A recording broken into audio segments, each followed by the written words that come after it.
Hello students, good evening.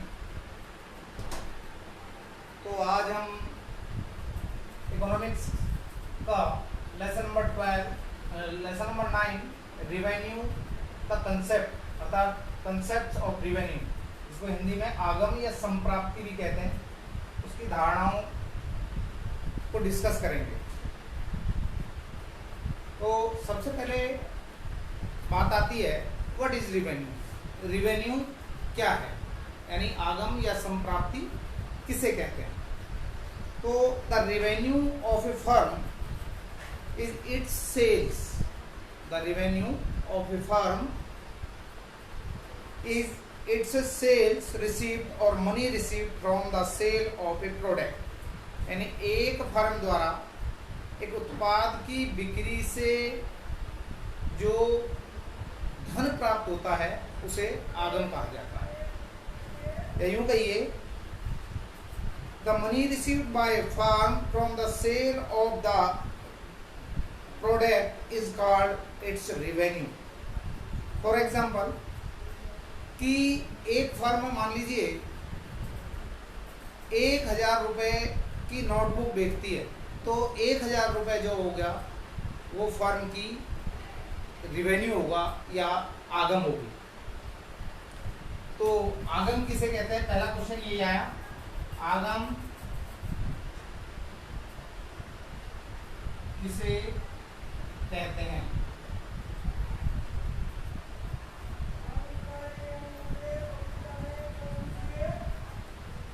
ये question means what is revenue, what is revenue, revenue क्या है, आगम क्या है। तो किसी वस्तु की बिक्री से एक फर्म को जो कुल राशि या रकम या धन प्राप्त होता है उसे उस फर्म की आगम कहते हैं। ठीक है।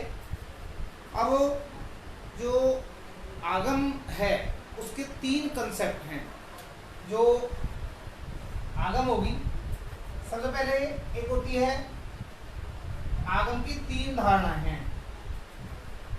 आगम की 3 धारणाएं हैं। There are 3 concepts of revenue. सबसे पहले कुल आगम, जिसको हम टोटल रिवेन्यू,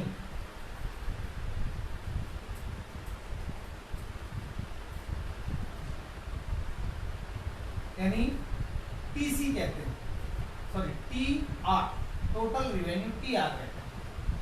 सेकंड जो कंसेप्ट है वो है आपका सीमांत आगम,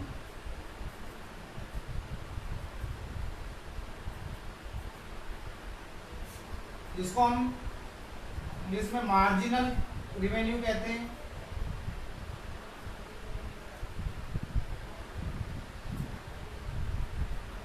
और जिसको डिनोट करते हैं हम कैपिटल एम और आर से, कैपिटल एम आर से। और थर्ड है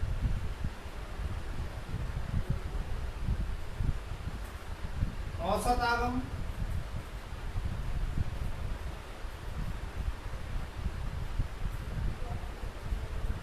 एवरेज रिवेन्यू, जिसको डिनोट किया जाता है ए आर से।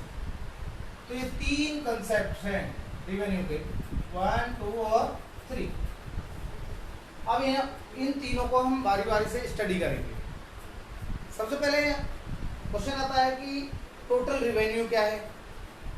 तो एक फर्म द्वारा किसी वस्तु की एक निश्चित मात्रा की बिक्री से जो कुल आय प्राप्त होती है उसे कुल आगम कहते हैं।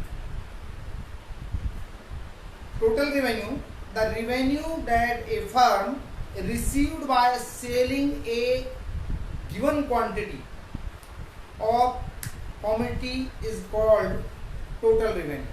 अर्थात एक फर्म किसी वस्तु की एक निश्चित मात्रा को बेच करके जो रेवेन्यू प्राप्त करती है उसे हम टोटल रेवेन्यू कहते हैं। एक बार फिर से, the revenue that A firm received by selling A given, और पार्टिकुलर कह सकते हैं आप, quantity of a product is called total revenue. For example के लिए अगर हम कहें कि मान लीजिए 10 रुपए प्रति नोटबुक के हिसाब से 100 नोटबुक बेची तो 1000 प्राप्त हुए, 1000 रुपए प्राप्त होते हैं, तो ये 1000 रुपए 1000 रुपए जो है टोटल रेवेन्यू कहलाएगा। When a firm received 1000 rupees by selling 100 notebook at per 10 notebook, it is called total revenue. तो टोटल रेवेन्यू का जो फॉर्मूला होता है TR बराबर होता है एवरेज रेवेन्यू इनटू क्वांटिटी, या एवरेज रेवेन्यू जो होता है ARPV होता है, प्राइस भी कहते हैं इसको, इसलिए हम P इंटू Q, ये भी जो है आपका टोटल रेवेन्यू हो जाएगा। जैसे 5 रुपी पर यूनिट जो है, एक इकाई का कीमत 5 रुपए, तो revenue received by selling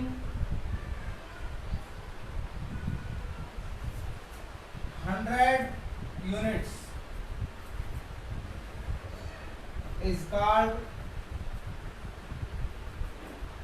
PR। तो 5 रुपए पर यूनिट के हिसाब से अगर जो फर्म 100 यूनिट्स को बेचकर जो प्राप्त करेगा उसको TR कहेंगे। तो जैसे 5 इंटू 100, तो यहाँ पर 500 रुपीज जो है वो आपका TR हो जाएगा। Is that clear? Secondly, marginal revenue क्या है? देखिए ये तीनों कंसेप्ट आपने कॉस्ट में भी पढ़े हैं, लेकिन वहाँ TC, MC और AC के नाम से पढ़े हैं। वहाँ प्रोडक्शन पर जो खर्च होता था वो कॉस्ट होती थी, लेकिन यहाँ सेल करने पर जो रेवेन्यू अर्न करेगा एक प्रोड्यूसर या सेलर, वो रेवेन्यू कहलाएगी। तीनों कंसेप्ट सेम है, लेकिन जो कॉस्ट होता है वो प्रोडक्शन पर आती है, रेवेन्यू होता है जो वो सेलिंग पर आती है। और भी चैप्टर आप पढ़ेंगे साथ में, एक थर्ड चैप्टर आपके है कंज्यूमर बिहेवियर का, उसमें यूटिलिटी आती है, तो वो किसी वस्तु को कंज्यूम करने से आती है। तो मार्जिनल रेवेन्यू क्या है? तो सीमांत आगम, किसी वस्तु की एक इकाई कम या अधिक बेचने से कुल आगम में जो परिवर्तन होता है उसे सीमांत आगम कहते हैं। Marginal revenue is the change in total revenue due to 1 more and 1 less unit sold of a product, यानी एक उत्पाद की एक कम या अधिक इकाई बेचने से टोटल रेवेन्यू में जो चेंज आएगा, कुल आगम में जो चेंज आएगा, it is called marginal revenue. और मार्जिनल रेवेन्यू जो होती है delta TR upon delta Q या TRN माइनस TRN माइनस 1, ये फॉर्मूला इसका होता है। जैसे 5 क्वांटिटी है, 5 क्वांटिटी बेचने से 100 रुपये मिलते हैं और 6 क्वांटिटी बेचने से 110 रुपये मिलते हैं। तो 6 क्वांटिटी की मार्जिनल रेवेन्यू जो है वो 110 माइनस 100 इज इक्वल टू जो है वो 10 रुपीज हो जाएगी। क्लियर? ये होती है मार्जिनल रेवेन्यू। तो थर्ड बात आती है, थर्ड है आपका एवरेज रेवेन्यू यानी औसत आगम। औसत आगम, average revenue of a product is received per unit of goods, ठीक है, या it is the per unit revenue received for the sale of 1 unit, यानी किसी वस्तु की एक प्रति इकाई जो आगम है, बिक्री से प्रति इकाई आगम को हम क्या कहेंगे, औसत आगम कहेंगे। उदाहरण के लिए एग्जाम्पल दें, अगर हम मान लीजिए 100 यूनिट्स 1000 में बेची, अगर एक प्रोड्यूसर 100 यूनिट्स को 1000 रुपए में बेचता है तो पर यूनिट क्या हो जाएगा, एवरेज क्या हो जाएगा, तो 1000 अपॉन में 100। तो देखिए एवरेज रिवेन्यू होती क्या है, एवरेज रिवेन्यू होती है टोटल रिवेन्यू अपॉन क्वांटिटी, अर्थात कुल आगम बटे में क्वांटिटी, मात्रा। जैसे मान लीजिए कि 100 units sold in ₹1000, then average revenue is equal to TR upon Q, means 1000 upon 100 is equal to 10 rupees per unit। ये होता है एवरेज रेवेन्यू, यानी किसी वस्तु की प्रति इकाई बिक्री से प्राप्त आगम को औसत आगम कहते हैं। प्रति इकाई, एक इकाई की बिक्री से जो आय प्राप्त होगी वो औसत आगम कहलाती है। तो ये तीन कंसेप्ट, सबसे पहले आगम किसे कहते हैं, एक फर्म द्वारा अपने उत्पादन की बिक्री से जो उसे कुल आय, कुल राशि या धन प्राप्त होता है उसे आगम कहते हैं। Means the revenue received by a firm from the sale of the product is called its revenue. For example, if a firm sell 100 unit in 1000 rupees, then 1000 is revenue। उसके बाद इसके 3 कंसेप्ट हैं, टोटल रेवेन्यू एंड कुल आगम। Total revenue जो होती है average revenue multiplied by Q. Marginal revenue क्या है, marginal revenue is equal to change in total revenue upon change in quantity. और एवरेज रेवेन्यू क्या है, it is per unit revenue और it is measured by dividing total revenue by quantity. तो ये आपका आज का टॉपिक है। अब बात करते हैं हम इसमें कि यहां हमने बताया आपको कि एवरेज रेवेन्यू को हम प्राइस भी कहते हैं। तो देखिए अब इससे ही क्वेश्चन अराइज हो जाता है कि which concept of revenue is also called price. तो क्या है, which concept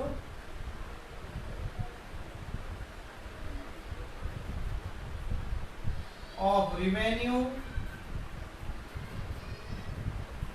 is also called price।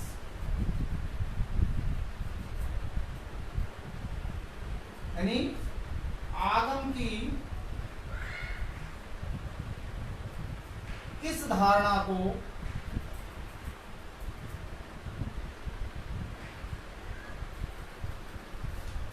कीमत, जिसको हम पी कहते हैं, भी कहा जाता है।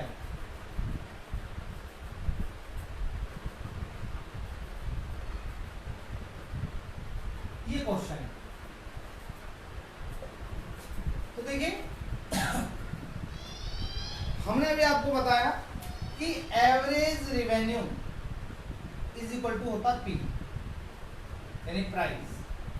यूं कहिए औसत आगम को, इसका आंसर ये है, औसत आगम को क्या कहते हैं हम कहते हैं कीमत। औसत आगम को कीमत भी कहते हैं। तो ये इन्होंने कहा किस धारणा को, आगम की किस कंसेप्ट को हम रेवेन्यू कहते हैं। तो आगम की जो एवरेज रेवेन्यू का जो कंसेप्ट है उसको प्राइस भी कहा जाता है।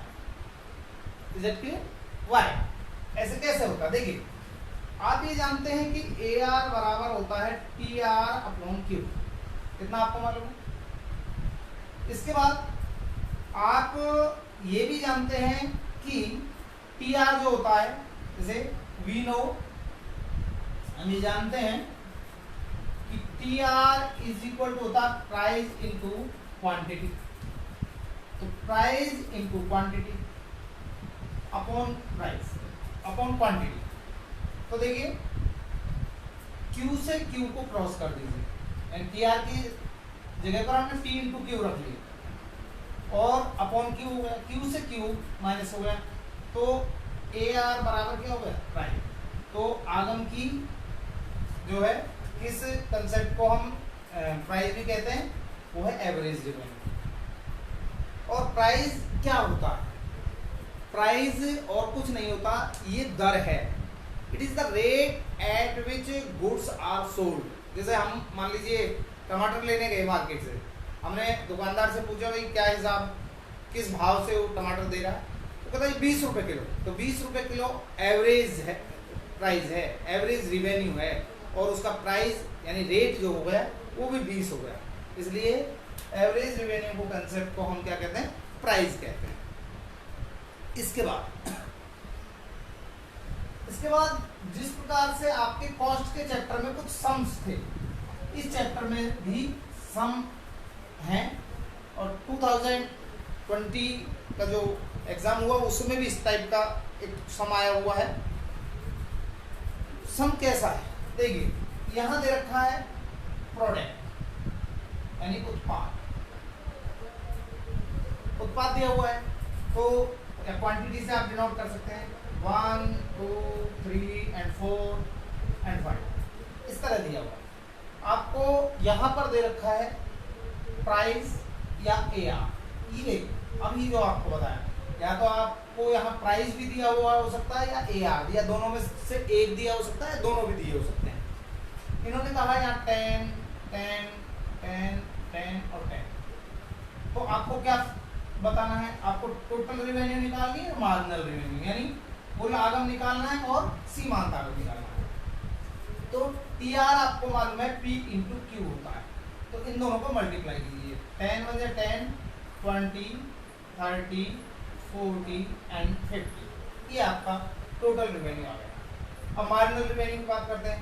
मार्जिनल रिवेन्यू का हमने बताया था कि अगर 1 से है, 0 से है तो यहाँ डैश आ जाता, लेकिन 1 से है तो यहाँ 10 लगाएंगे और इसमें से इसको माइनस करेंगे, 10 10 10 10। अब ये जो टेबल है ये एक चीज इंडिकेट करती है, देखिए यहाँ P कांस्टेंट है या AR कांस्टेंट है और MR भी कांस्टेंट है, यानी जब when AR और price P is constant, then MR is also constant and AR बराबर MR। क्लियर? क्या लिखा है कि जब AR और प्राइस कांस्टेंट होता है तो MR भी कांस्टेंट होता है, और इस स्थिति में AR और MR कैसे होते हैं, बराबर होते हैं। And TR increase at constant rate. ये भी एक चीज है कि और TR जो है कांस्टेंट रेट से, यानी हर बार इक्वल बढ़ रहा है, पहले 10 था, अगली बार भी 10 बढ़ेंगे, नेक्स्ट टाइम भी 10 बढ़ेंगे, हर बार 10 बढ़ रहे हैं। तो ये सारी चीजें इस टेबल से निकल कर आई। इसके बाद बात करते हैं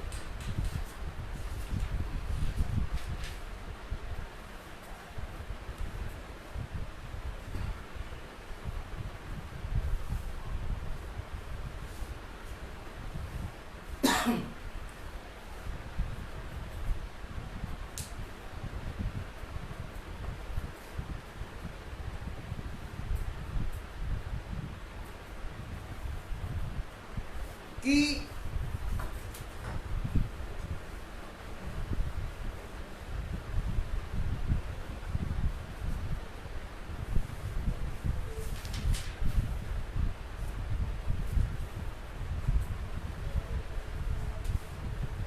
हमारा जो अगला टॉपिक है रिवेन्यू कर्व इन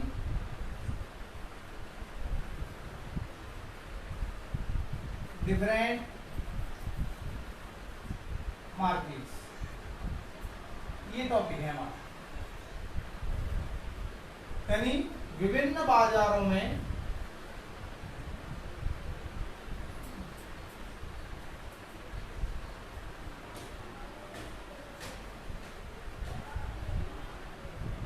मांग वक्त, सॉरी आगम वक्त,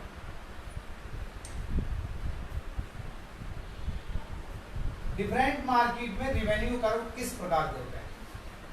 देखिए बड़ा बहुत ज्यादा कंसंट्रेशन की आवश्यकता है यहाँ, क्योंकि ये जो टॉपिक है आगे आपके बहुत काम आने वाला है। तो देखिए इकोनॉमिक्स के अंदर डिफरेंट टाइप्स होते हैं मार्केट के। मेनली इस चैप्टर में हम 3 जो मार्केट पढ़ेंगे। सबसे पहले पूर्ण प्रतियोगिता बाजार, पूर्ण प्रतियोगिता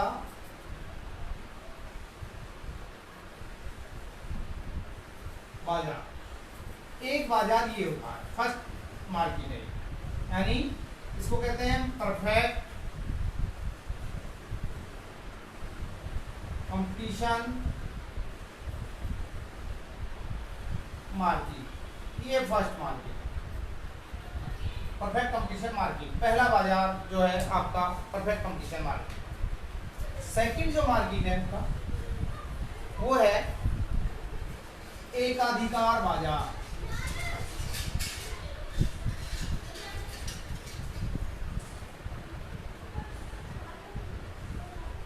मीन्स मोनोपोली मार्केट।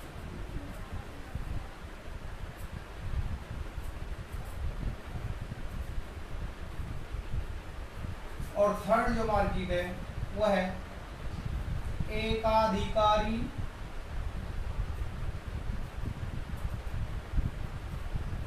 प्रतियोगिता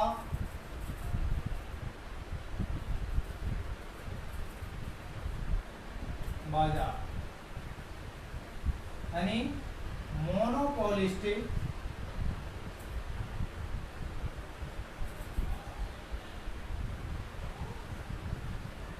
कंपटीशन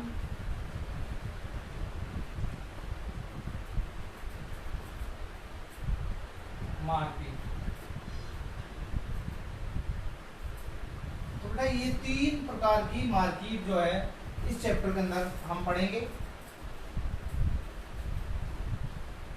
और इन मार्केट्स में रिवेन्यू कर्व किस टाइप का होता है ये बताएंगे। देखिए सबसे पहले परफेक्ट कंपटीशन मार्केट होता क्या है। पूर्ण प्रतियोगिता बाजार बाजार की वह स्थिति है जिसमें किसी वस्तु के क्रेता और विक्रेताओं की संख्या बहुत अधिक होती है, असंख्य होती है। यानी इसमें buyers and sellers are large number of buyer and sellers होते हैं, इनफाइनाइट कह सकते हैं।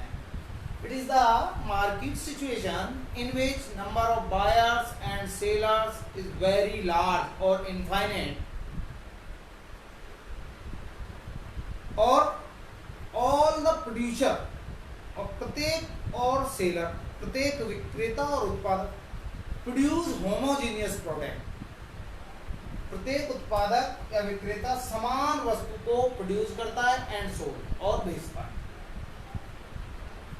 In this market any new firm easily enter in the industry और एग्जिट फ्रॉम द इंडस्ट्री।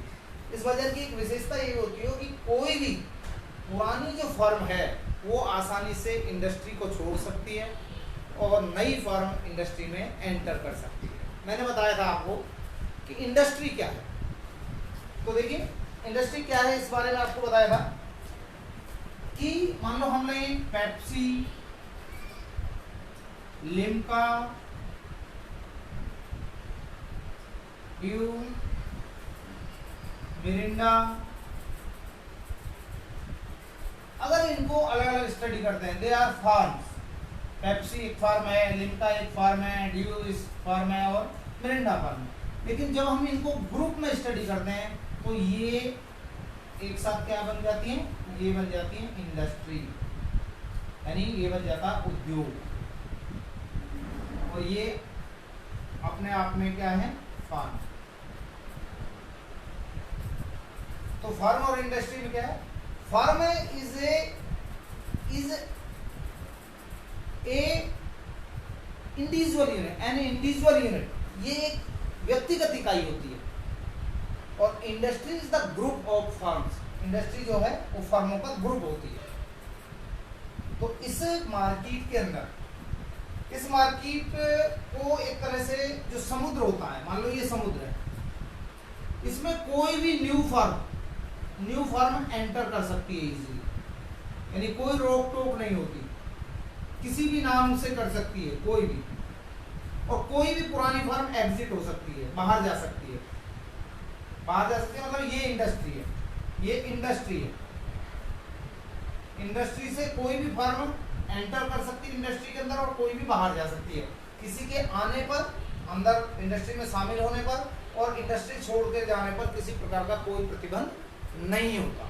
यानी लाखों सेलर्स और प्रोड्यूसर्स होते हैं इस मार्केट में, and all the producers produce homogeneous product. इसकी एक विशेषता होती है कि इसमें जितने भी प्रोड्यूसर को प्रोड्यूस करेंगे, their product are not differentiate to each other, यानी एक दूसरे से कोई अंतर नहीं होता उनके प्रोडक्ट में। दे आर होमोजीनियस और same in shape, in colour, in taste, in packing etcetera.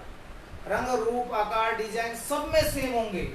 जब सब चीज में, मान लो कि मार्केट में हजारों लाखों दुकानदार हैं और सबका अगर प्रोडक्ट सेम है तो उनका प्राइस भी क्या होगा, सेम होगा। सो ऑल द प्रोड्यूसर और seller charge same price for their production. इसलिए सारे जो सेलर्स और प्रोड्यूसर्स हैं वो अपने प्रोडक्ट के लिए सेम प्राइस चार्ज करते हैं। इससे पहले आपको इसमें, आपको ताकि और समझ में आए, इनकी फीचर्स बताता हूँ। इसकी फीचर्स हैं, विशेषताएं, क्योंकि सबसे पहले मार्केट क्लियर होना जरूरी है। इसकी विशेषताएं,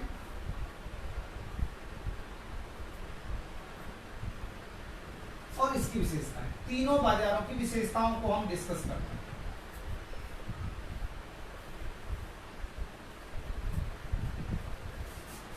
देखिए, सबसे पहली फीचर इसकी है,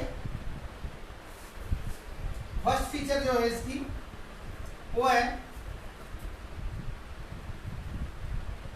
अधिक क्रेता तथा विक्रेता, यानी लार्ज नंबर ऑफ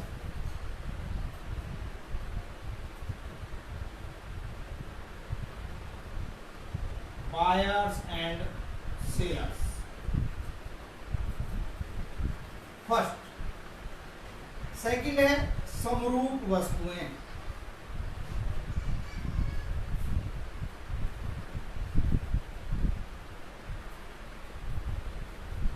होमोजीनियस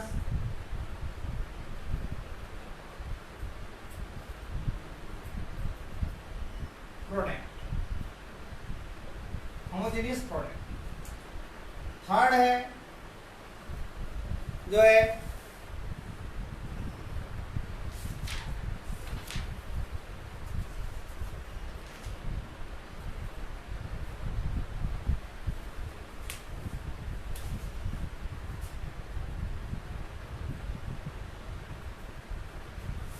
जो आपकी वो है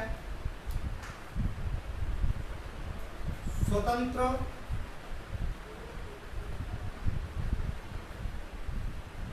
प्रवेश एवं निकासी, यानी free entry and exit. Fourth हो गया विक्रय लागतों का अभाव, lake of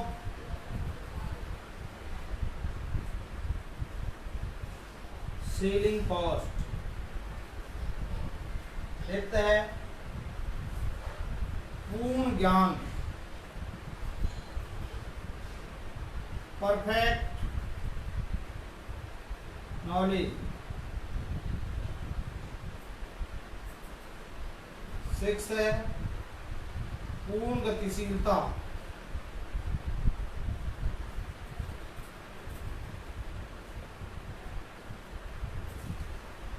perfect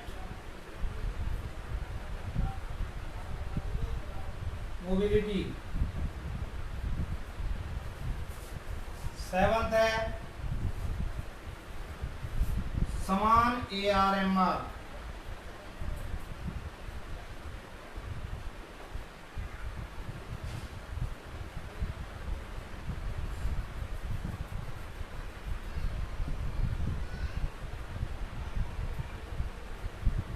equal AR and MR। ये कुछ फीचर्स बताइए, इसके अतिरिक्त भी हैं। और इस चैप्टर के अंदर फीचर्स नहीं है, लेकिन इस कंसेप्ट को क्लियर करने के बाद लिए ये चीजें आपको क्लियर होना जरूरी है, तभी पता चलेगा कि परफेक्ट कंपटीशन मार्केट क्या होती है। तो देखिए परफेक्ट कंपटीशन मार्केट की सबसे पहली फीचर क्या होती है, इसमें लार्ज नंबर ऑफ बायर्स और सेलर होते हैं, क्रेता और विक्रेता बहुत ज्यादा पाए जाते हैं। ठीक है, इसलिए क्रेता और विक्रेता ज्यादा पाए जाते हैं, तो ना तो एक सेलर और प्रोड्यूसर किसी वस्तु की प्राइस को इफेक्ट कर सकता, और ना ही बायर इफेक्टेड प्राइस को नहीं कर सकता। इसलिए मैंने बताया पूरे बाजार में केवल एक कीमत पाई जाती है, यानी सेम कीमत पर प्रोडक्ट बिकता है। सेकेंडली समरूप वस्तुएं, यानी इसमें जितने भी लाखों जो सेलर्स होंगे या प्रोड्यूसर होंगे वो सेम प्रोडक्ट बेचेंगे। सेम का मतलब है कि जैसे एक प्रोड्यूसर जो चीज वस्तु बना रहा है, दूसरा प्रोड्यूसर भी उसके जैसी वस्तु बना रहा होगा। अर्थात दो या अधिक जो विक्रेता हैं, सेलर्स हैं, प्रोड्यूसर्स हैं, उनके द्वारा प्रोड्यूस की गई गुड्स के बीच में कोई डिफरेंस नहीं होता। दे आर होमोजीनियस, वे समरूप होती हैं in colour, shape, taste, packing और सर्विस प्रोवाइडिंग बाय प्रोड्यूसर, जो सर्विस दी जाती है उस सब मामले में समान होती हैं। अब ये जानते हैं आप, जब हर चीज समान है तो प्राइस भी सेम मिलेगा। तीसरा, स्वतंत्र प्रवेश और छोड़ना। इस मार्केट की स्थिति में कोई भी न्यू फर्म इजीली इंडस्ट्री में एंटर कर सकती है, कोई भी पुरानी फर्म इंडस्ट्री को छोड़कर जा सकती है। उनके आने और जाने पर, एग्जिट और एंट्री पर किसी प्रकार की कोई बाउंडेशन या बैरियर्स नहीं होती हैं। इसके बाद विक्रय लागतों का भाव। भाई आज हम कोई वस्तु अगर खरीदते हैं, एक वस्तु को छोड़कर दूसरी खरीदते हैं तो उसमें कुछ स्पेशल होगा, लेकिन या कोई मान लीजिए हम दिल्ली से कोई वस्तु ला रहे हैं, पलवल से नहीं खरीदे, तो इसका कुछ ना कुछ तो रीजन होगा। आप कह सकते हैं जी क्वालिटी अच्छी आती है दिल्ली से, तो आप इसलिए खरीद सकते हैं, लेकिन यहाँ तो हमने बताया क्वालिटी सेम होगी। आप कहते हैं सस्ती मिलती है, लेकिन हमने यहाँ बताया कि कहीं भी प्रोड्यूसर कोई भी चीज प्रोड्यूसर करे, जब क्वालिटी सेम होगी तो प्राइस भी उनका सेम होता है। तो इसमें सेलिंग कॉस्ट कुछ भी नहीं आती है, एडवर्टाइजमेंट वगैरह पे आपको कुछ खर्च करना नहीं पड़ता। परफेक्ट नॉलेज, तो सेलर्स और बायर्स जो होते हैं उनको मार्केट सिचुएशन, मार्केट कंडीशन की परफेक्ट नॉलेज होती है। अर्थात हर सेलर और बायर जानता है कि कौन सी वस्तु कहाँ कितने में बेची जा रही है। ठीक है, इसका परफेक्ट मोबिलिटी, यानी जो फैक्टर ऑफ प्रोडक्शन है, ठीक है, उत्पादन के जो साधन हैं वो परफेक्ट मोबिलिटी उनमें पाई जाती है, पूर्ण गतिशीलता होती है। अर्थात वो अपनी सर्विसेज वहाँ देंगे जहाँ उनको अच्छी कीमत मिलेगी। और इसके बाद है समान औसत और सीमांत आगमन, जो हमारा मेन टॉपिक है वो ये इस पर डिपेंड करता है। इससे मार्केट में ARMR जो है सेम होता है। Is it clear? ठीक है, जब ये सारी चीजें हैं तो अब बात करते हैं हम इसकी कि परफेक्ट कंपटीशन में जो है एवरेज यानी जो रिवेन्यू कर्व है वो कैसे होता है। देखिए परफेक्ट कंपटीशन के अंदर एक टेबल होती है जो ये इंडिकेट करती है प्राइस, या पहले यहाँ आप ले लीजिए क्वांटिटी ले लिया आपने 1 2 3 4 और 5। AR कह लीजिए या प्राइस कह लीजिए, एवरेज रेवेन्यू कहिए या प्राइस कहिए। मैंने अभी बताया आपको कि कांस्टेंट होता है। मान लीजिए आपने 5 रुपीज दे दिया, अभी आपको हमने बताया कि इससे मार्केट की फीचर ये होती है कि इसमें जो वस्तुएं प्रोड्यूस की जाती हैं वो सेम होती हैं, बिल्कुल रंग रूप आकार में, और जो बाजार में प्राइस है वो इंडस्ट्री तय करती है, इंडस्ट्री तय करती है, और सब फर्मों को इंडस्ट्री द्वारा जो तय किया गया प्राइस है वो मानना होता है। यानी in this market industry is price maker and firm is price taker. Under perfect competition market, पूर्ण प्रतियोगिता बाजार में उद्योग कीमत निर्धारक होता है और फर्म कीमत स्वीकारक होती है। कीमत निर्धारित करने वाला उद्योग होता है, कीमत को तय करेगा कौन? उद्योग, इंडस्ट्री तय करेगी। प्रत्येक फर्म को इंडस्ट्री द्वारा जो तय की गई कीमत है उसी कीमत पर अपना प्रोडक्शन बेचना पड़ेगा। तो देखिए अब बात करते हैं टीआर की। 5 इसको मल्टीप्लाई करेंगे 10, 15, 20 और 25। मार्जिनल रेवेन्यू की बात करते हैं तो पहला 5 आ गया, इसमें से माइनस कीजिए 5 और 5 और ये भी 5। तो आप देख रहे हैं ये AR है, ये MR है। तो यही चीज बनानी है हमने इसमें, जो क्योंकि एवरेज रेवेन्यू और मार्जिनल रेवेन्यू कर्व पूछा है। तो देखिए कैसे बनाते हैं, यहाँ OX ले लीजिए, यहाँ क्वांटिटी ले लीजिए 1, 2, 3, 4 और 5। फिर क्वांटिटी ले लिया, यहाँ ले लिया आपने रेवेन्यू यानी आगम ले लिया। तो आगम आपका जैसे ये हो गया 1, 2, 3, 4, 5। तो देखिए पहले AR बनाते हैं, 1 पर 5, तो ये सब पर 5 5 हो गया। 1 पर भी 5 है, 2 पर भी 5 है, 3 पर भी 5 है, 4 पर भी 5 है और 5 पर भी 5 है। तो इस तरह से ये AR आ गया।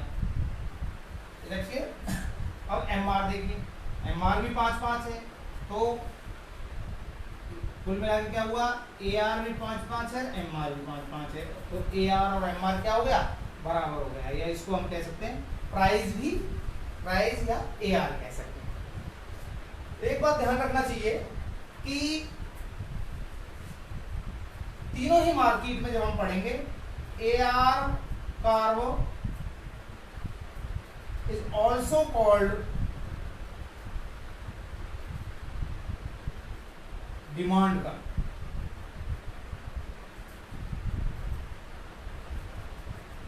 यानी क्वेश्चन ये आ सकता है किस कर्व को मांग वक्र भी कहते हैं, तो औसत आगम वक्र को मांग वक्र भी कहते हैं।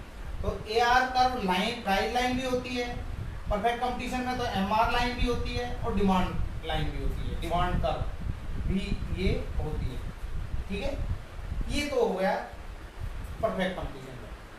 तो सबसे पहले जब आप इसको बनाएंगे तो लिखेंगे perfect competition market is a market situation in which there are large number of sellers and buyers and all the sellers sell और all the producers produce homogeneous product.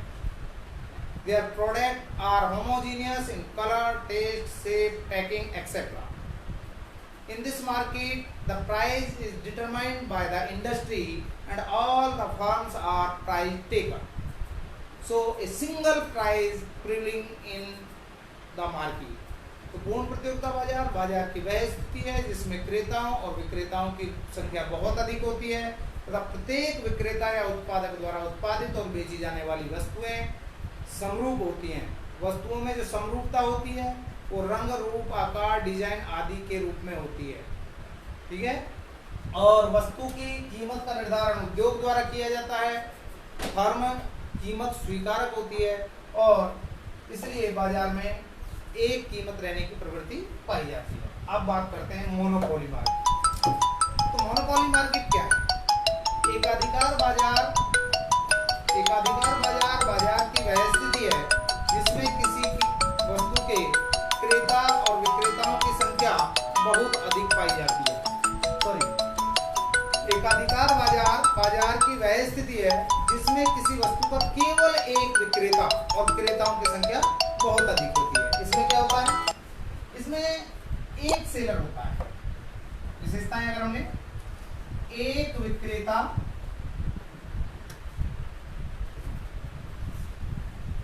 अधिक क्रेता। इसकी पहली विशेषता ये है, number of seller, single seller होता है और बायर्स खरीदार बहुत ज्यादा होते हैं। दूसरी जो विशेषता है इसकी वो है कीमत विभेद, यानी पहला है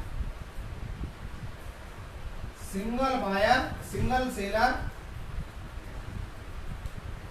and large number of buyer. Second feature है इसकी, आप कहें कीमत विभेद,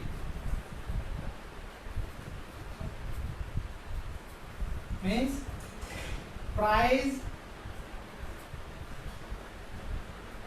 डिस्क्रिमिनेशन।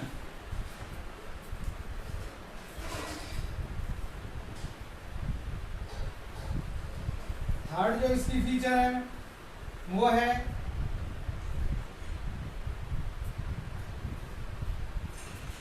फर्म और उद्योग में अंतर नहीं।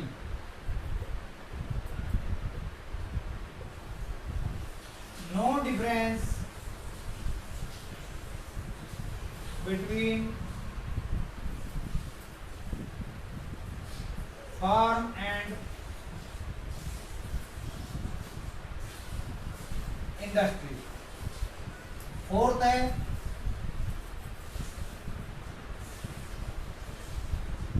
प्रवेश व निकासी पर प्रतिबंध।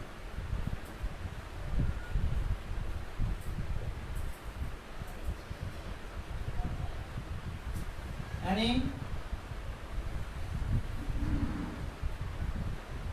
Barriers to entry and exit. Fifth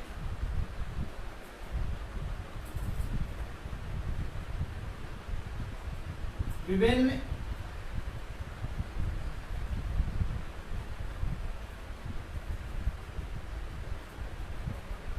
औसत तथा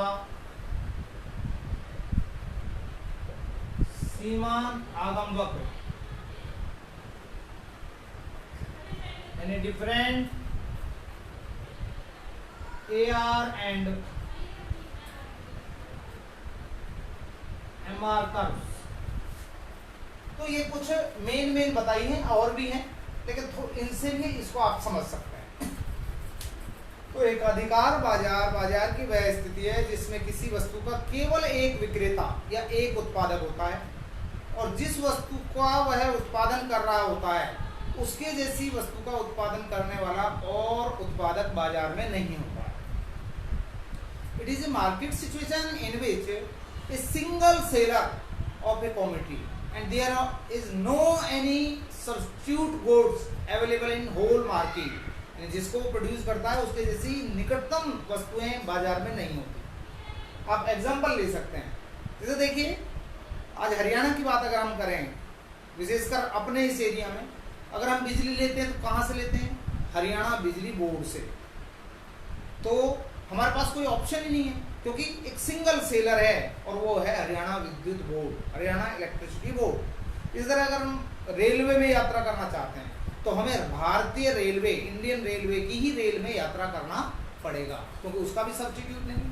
हाँ, ऐसा हो सकता है कि कई एरिया में, जैसे दिल्ली में कई कंपनियां बिजली डिस्ट्रीब्यूट करती हैं, इलेक्ट्रिसिटी, लेकिन अपने यहाँ विशेषकर इस क्षेत्र में नहीं है। ठीक है, तो एक विक्रेता होता है, सिंगल सेलर होता है और बायर्स की संख्या अधिक होती है। आप भी बिजली यूज करते हैं, हम भी यूज करते हैं, आप भी रेल में जाते हैं, हम भी रेल में जाते हैं। ठीक है, तो नंबर ऑफ सेलर्स इसमें सारे मार्केट में, सॉरी, बायर्स की संख्या सब मार्केटों में लार्ज नंबर ऑफ बायर होती है, लेकिन सेलर्स के आधार पर हम इनको डिस्ट्रीब्यूट करते हैं। इसमें नंबर ऑफ सेलर इनफाइनाइट होती है, लार्ज नंबर ऑफ सेलर, इसमें 1 होती है, इसमें अभी बताएंगे आपको। सेकंड है कीमत विभेद, इसको कहते हैं प्राइस डिस्क्रिमिनेशन। कीमत विभेद का मतलब क्या होता है? कीमत विभेद का मतलब होता है कि जब एक प्रोड्यूसर अपनी सेम गुड को डिफरेंट कंज्यूमर्स को डिफरेंट यूजेस के लिए डिफरेंट डिफरेंट प्राइस पर बेचता है, यानी सिंगल सेलर होता है। इसमें आपको मालूम है, अगर ये अपने सेम गुड को डिफरेंट डिफरेंट कंज्यूमर को और डिफरेंट डिफरेंट यूजेस के लिए, एक ही कंज्यूमर को डिफरेंट यूज के लिए डिफरेंट डिफरेंट प्राइस पर बेचे, तो उसको हम कहते हैं प्राइस डिस्क्रिमिनेशन। जैसे रेलवे, मान लीजिए आप राजधानी ट्रेन में सफर करते हैं, एक व्यक्ति ऐसा है फर्स्ट क्लास में बैठता है, एक सेकंड क्लास में बैठता है, और एक जो है जनरल डब्बे में बैठता है। तो फर्स्ट क्लास की टिकट अलग होगी, सेकंड क्लास की अलग होगी, और जनरल डब्बे की टिकट अलग होगी। तो आपने देखा ट्रेन एक ही है, एक ही स्पीड से चल रही है, और एक ही स्थान, एक ही टारगेट पर उसने जाना है, ठीक है। लेकिन एक जो फर्स्ट क्लास में सफर कर रहा है उसकी टिकट का खर्चा अलग है, सेकंड क्लास वाले की अलग है, और जो हम मान लीजिए जनरल डब्बे में कर रहे हैं उसका चार्ज अलग होता है। इसी तरह बिजली बोर्ड का एग्जांपल लें। बिजली बोर्ड जो है, देखिए हाउस होल्ड के लिए भी बिजली देता है, एग्रीकल्चर के लिए भी देता है, और इंडस्ट्रियलिस्ट को भी देता है, यानी उद्योग को भी देता है, घरेलू उपयोग के लिए भी देता है, और इसी तरह आपके एग्रीकल्चर यानी कृषि के लिए भी देता है। तो वहां आप विचार कर सकते हैं कि बिजली बोर्ड एक ही है, लेकिन डिफरेंट डिफरेंट यूज के लिए वो भी डिफरेंट डिफरेंट चार्ज जो है रखता है, अर्थात डिफरेंट रेट्स के हिसाब से चार्ज करता है। तो इसको कहते हैं price discrimination. Price discrimination is a policy in which a producer sold their production for different consumer or different uses at different price। इसके बाद फर्म और उद्योग में अंतर नहीं होता। मैंने बताया था कि group of firms is called industry, फर्मों के ग्रुप को इंडस्ट्री कहते हैं, लेकिन इसमें तो केवल एक ही फर्म है, एक ही फर्म है, तो वो अपने आप में क्या है, इंडस्ट्री भी है। तो firm is also called industry, firm को क्या कहा जाता है, industry. There is no difference between firm and industry. तो फर्म और इंडस्ट्री में मोनोपोली मार्केट में कोई डिफरेंस नहीं होता। इसके बाद है प्रवेश और निकासी पर प्रतिबंध, यानी बैरियर्स टू एंटर और एग्जिट। यहाँ अगर हमने बताया था कि यहाँ तो इजीली कोई भी फर्म एंटर कर सकती है इंडस्ट्री में, लेकिन यहाँ ऐसा नहीं होता, एक सिंगल सेलर है, ठीक है। तो कोई न्यू फर्म अगर उस क्षेत्र में आना चाहे, उस वस्तु के प्रोडक्शन में आना चाहे, तो वो इजीली नहीं आ सकती, यानी उनके आने पर और पुरानी फर्म जो ऑलरेडी बनी हुई है उसको छोड़कर जाने पर बहुत सी बाधाएं होती हैं, बहुत से प्रतिबंध होते हैं। New firm is not easily enter in the industry, नई फर्म आसानी से उद्योग में प्रवेश नहीं कर सकती, and old firm not exit from the industry, और जो है ओल्ड फर्म भी जो है इंडस्ट्री को नहीं छोड़ सकते। और लास्ट जो है विभिन्न डिफरेंट ARMR, एवरेज रेवेन्यू और मार्जिनल रेवेन्यू कर्व जो है वो अलग अलग होते हैं। इसके अलावा भी बहुत सी फीचर्स हैं, लेकिन वो आपको जब वो टॉपिक पढ़ाया जाएगा आपका पूरा चैप्टर, उसमें जो है हम पढ़ेंगे। यहाँ भी फिलहाल आपको इनिशियल नॉलेज होनी चाहिए। तो देखिए इसके बात करते हैं, वही क्वांटिटी ले लीजिए, मान लो 1 2 3 4 एंड 5 एंड 6 ले लीजिए। यहाँ AR और प्राइस ले लीजिए। इसमें क्या होगा, 10 9 8 या थोड़ा कम कर लीजिए 9.5 सॉरी 9 8 7 6 एंड 5, और एक और ले लीजिए 4। तो देखिए TR निकालेंगे आप, 10 10 से 10 9 18 24 28 30 एंड 30 एंड 28। तो ये आपका जो है आ गया। और मार्जिनल रेवेन्यू क्या होगा, 10 नीचे से माइनस करते जाइए, 8 6 4 2 0 और -2, ये है। अगर इससे आप फिगर बनाएंगे तो देखिए कैसे बनेगा। तो यहाँ आपको मालूम है क्वांटिटी लेनी है आपने, 1 2 3 4 5 6 and 7। देखिए आप कहें यहाँ 5 तक ली आपने, यहाँ इसकी थोड़ी एक शेप बनानी क्लियर जरूरी होती है, इसलिए इसकी क्वांटिटी थोड़ा ज़्यादा रखते हैं। और इन दोनों में देखिए मैक्सिमम क्या है, मैक्सिमम 10 है, तो 2 4 6 8 एंड 10, 2 4 6 8 और 10, यहाँ वही रिवेन्यू। ठीक है, अब पहले हम AR और MR ही बनाएंगे। AR 1 पर 10 है,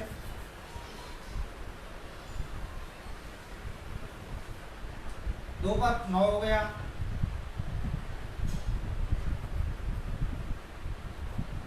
8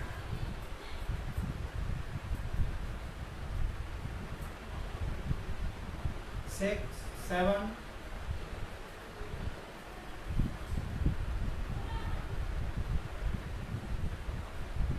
6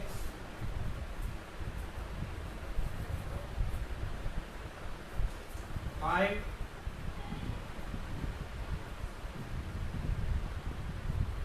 4। इन सबको जब आप मिलाएंगे तो आपके पास एक लाइन आएगी इस तरह से,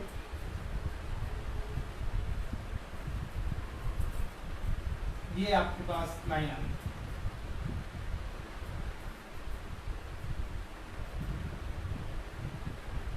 ये लाइन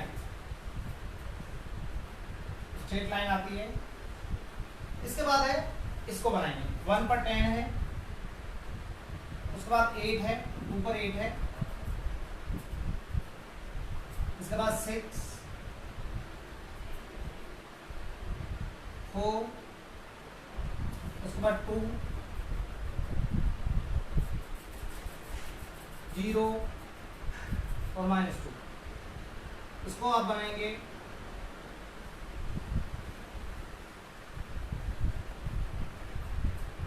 तो ये हमारा, ये आ जाएगा आपका MR और ये आया आपका AR। जैसे इस सारे को अगर आप क्लियर करेंगे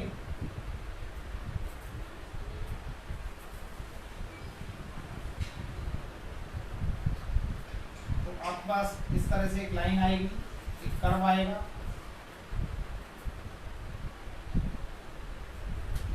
ये आपका AR-MR कर्व जो है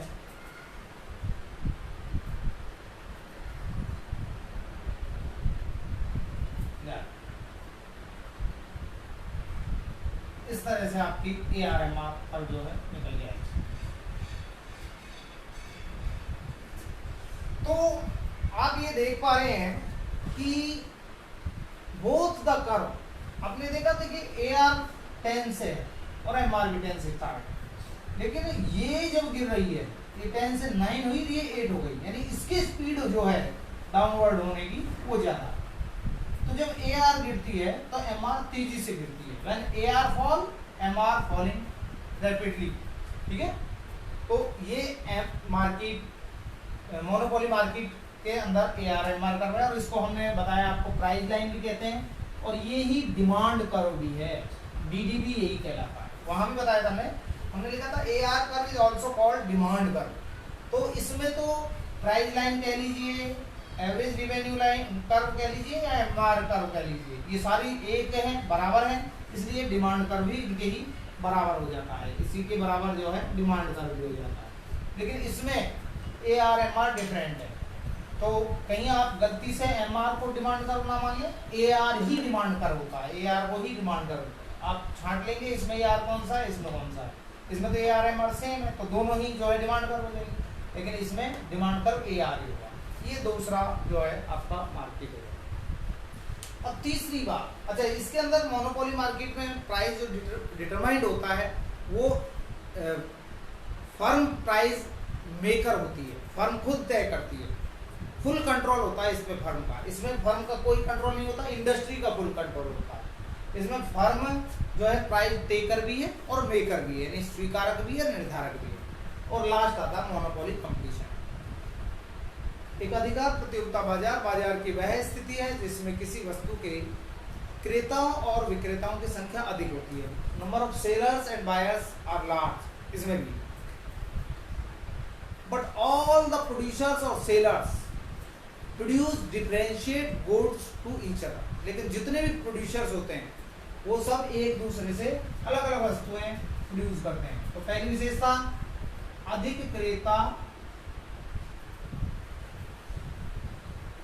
तथा अधिक विक्रेता. Large number of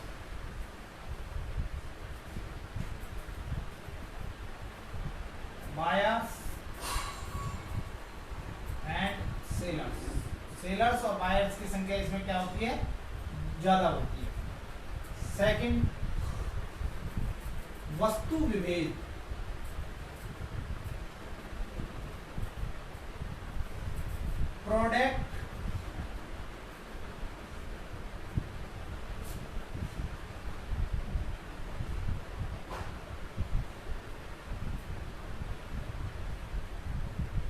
product differentiation इसकी मेन फीचर होती है. तीसरा, अधिक विक्रय लागतें, मोर सेलिंग कॉस्ट.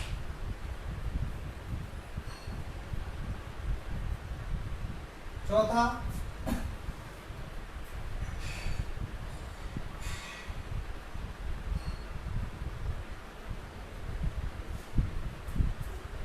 गैर कीमत प्रतियोगिता.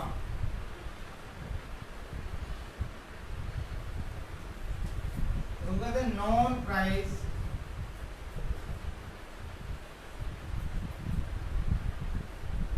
कंपटीशन. और भी हो सकती हैं, और लास्ट हम लिख देते हैं विभिन्न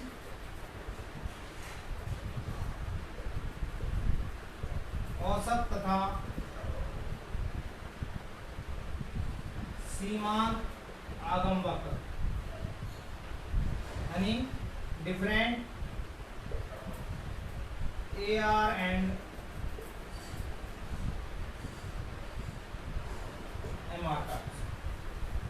तो ये कुछ विशेषताएं हैं इसकी, और भी हैं इसकी, लेकिन थोड़ा आपको इसी से क्लियर हो जाएगा. मेन हमने लिख दिया. Large number of buyers and sellers. आप कहें जी परफेक्ट कंपटीशन में भी होती थी, लेकिन इसमें और इसमें ये डिफरेंस है था कि इनमें लार्ज जो होती थी बहुत ज़्यादा, यानी इनफाइनेट होती थी, लेकिन इसमें जो है 100, 200, 300, ठीक है, लेकिन नंबर ऑफ बायर्स इसमें भी बहुत ज़्यादा होते हैं. वस्तु विभेद यानी प्राइस प्रोडक्ट डिफरेंशिएशन का मतलब है in this market all the producer or seller produce or sell differentiate good, यानी हर उत्पादक अलग अलग वस्तुएं बेचता है और उत्पादित करता है. their product are different to each other in color, shape, taste, packing etc. उनकी वस्तुएं, एक उत्पादक की वस्तु दूसरे उत्पादक से रंग, रूप, आकार, डिजाइन, किस्म आदि में किसी न किसी रूप से भिन्न होती है. इसलिए so their price is also different, इसलिए उनकी कीमत भी कैसी होती है, अलग अलग होती है. वास्तव में अगर हम बात करें तो आज के युग में इस टाइप का मार्केट मिलता है. पहला जो मार्केट था परफेक्ट कंपटीशन, ये एक काल्पनिक बाजार था, एज्यूमिंग था, एज्यूम किया हुआ था केवल. इस तरह का कोई मार्केट नहीं होता. इस तरह के बहुत कम एग्जाम्पल हैं. और एक्चुअल में जो मार्केट आज के टाइम में मिलता है वो मोनोपोलिस्टिक कंपटीशन मार्केट है, जिसमें एक एक चीज के कई कई सेलर्स हैं. All the producers are produce substitute goods to each other. स्थानापन्न वस्तुओं का उत्पादन करते हैं. जैसे आप देखिए, अगर नहाने का साबुन है, आप नहाने के साबुन हमाम, लक्स, ठीक है, और दुनिया भर के पेयर्स. इसी तरह पेस्ट ले लीजिए, कोलगेट, पेप्सोडेंट, सिबाका, बबूल एक्सेट्रा. इसी तरह कोल्ड ड्रिंक ले लीजिए, इसी तरह वॉशिंग पाउडर ले लीजिए.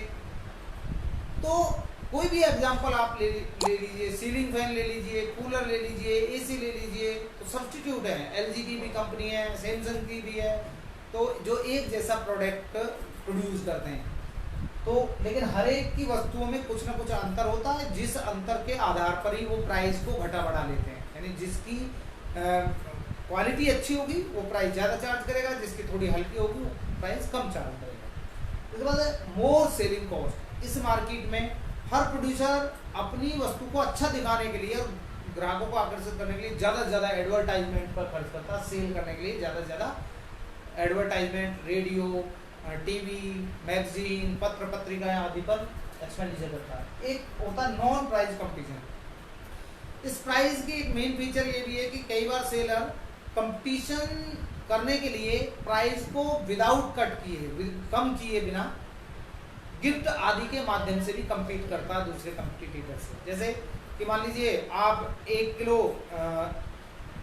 जो है चाय का पैकेट लाते हैं तो कोई उसके साथ आपको स्टील का एक चम्मच दे देता है, कोई गिलास दे देता है, कोई अन्य इनाम दे देता है। तो इस तरह गिफ्ट के साथ कंपटीशन किया जाता है, उसको नॉन प्राइस कंपटीशन होता है। और इसमें भी ARM मार्कर जो है वो डिफरेंट होते हैं। कैसे होते हैं डिफरेंट, देखिए।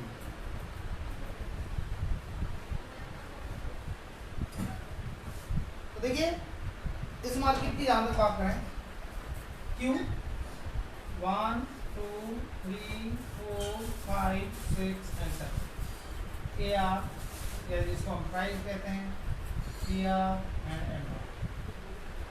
10, 9:30, 9, 8:30, 8, 7:30, 7। ठीक है। 10, 19, 27 and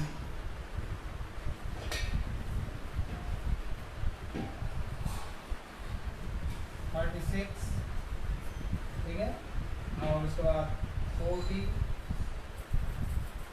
45 और 49, यानी 10, 9, 8, 7, 6, 7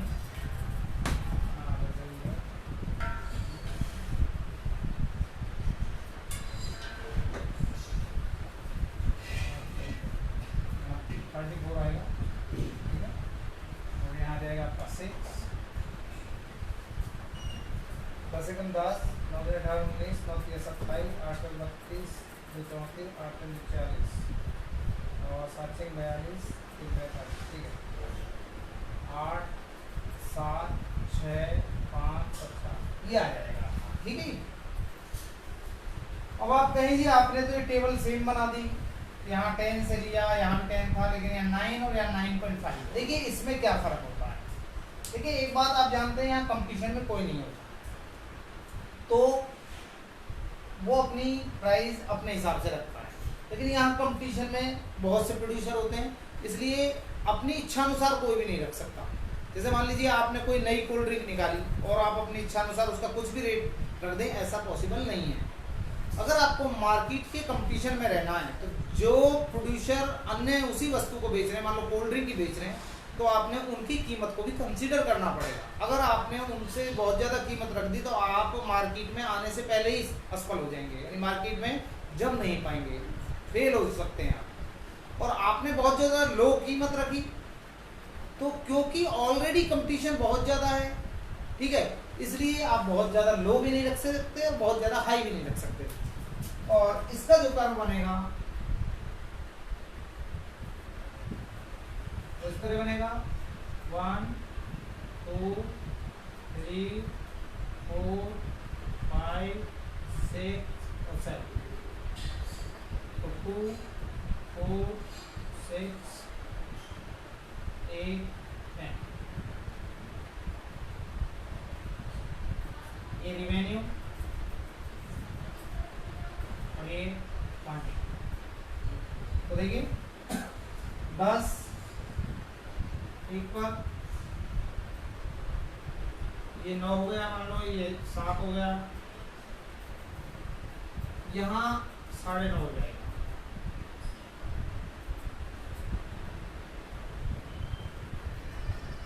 ये आपका 9 हो जाएगा।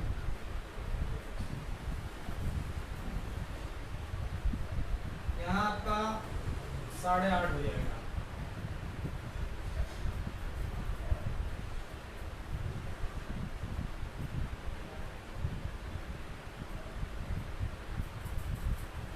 यहाँ आपका 8 हो जाएगा।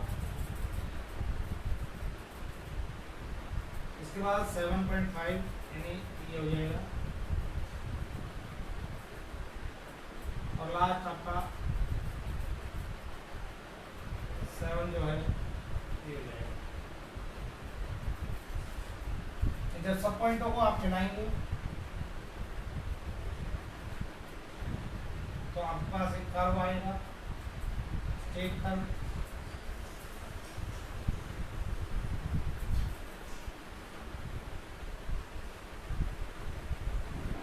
इसको आप कहेंगे ए आर। इसके बाद यहाँ 10, 1 पर 10 हो जाएगा, 2 पर 9 हो जाएगा, ये आ जाएगा। उसके बाद 8 हो जाएगा, 7, इसके बाद है 6,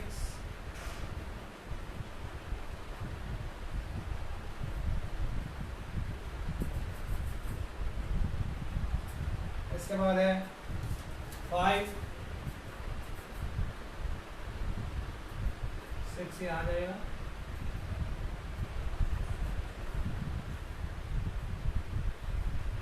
इसके बाद 5,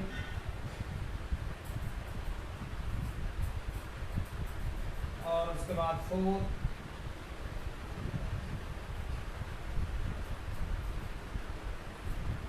तो आप इन सब पॉइंटों को मिलाएंगे,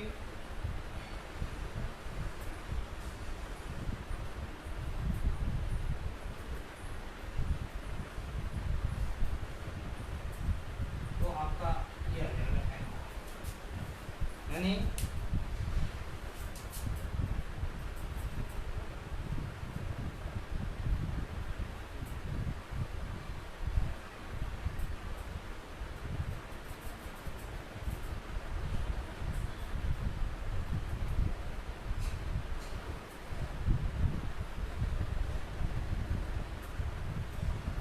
ये आपके जो है ए आर और एम आर की सेप हो जाएगी, स्ट्रेट बिल्कुल ये आ गई।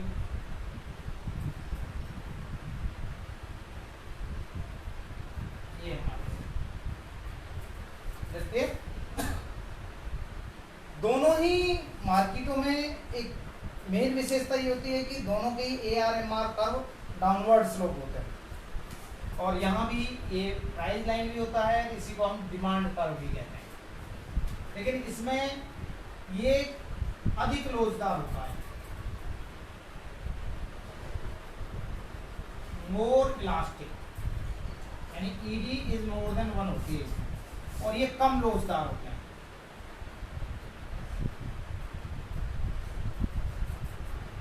ईडी इज लेस देन 1 इसमें, उसमें अधिक लोचदार का मतलब ये कि इसमें सब्स्टिट्यूट गुड्स होती हैं, चेंज होने की स्थितियां इसमें ज़्यादा पाई जाती हैं। इसमें ऑप्शन नहीं होता, इसलिए लेस इलास्टिक होती है, इसलिए इसमें प्राइस जो है में डिफरेंस कम है और इसमें ज़्यादा है। ये है तो तीनों मार्केटों में जो है हमारा क्वेश्चन था, डिफरेंट मार्केट में रिवेन्यू कर्व जो है वो इस प्रकार के होते हैं। ठीक है, पहले आप सबका इसका मीनिंग देंगे, उसके बाद it is explain by following table and figure, ऐसे इसका मीनिंग देंगे, उसके बाद ये, और इसका मीनिंग देने के बाद ये करेंगे। अब इसमें एक क्वेश्चन आ जाता है कई बार कि क्या कैन एम आर जो है वो क्या कैन एम आर बी, ये क्वेश्चन आ जाता है, कैन एम आर बी 0 और नेगेटिव, ये क्वेश्चन आ जाता है। यानी क्या एम आर शून्य या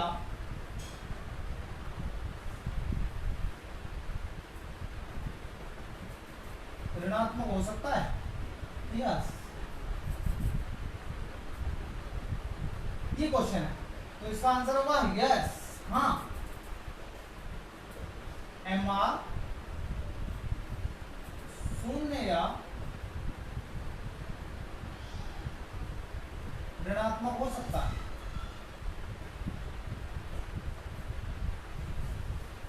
ठीक है, तो क्या एम आर शून्य या ऋणात्मक हो सकता है? तो देखिए, क्या इसमें एम आर शून्य या ऋणात्मक है? नहीं है इसमें।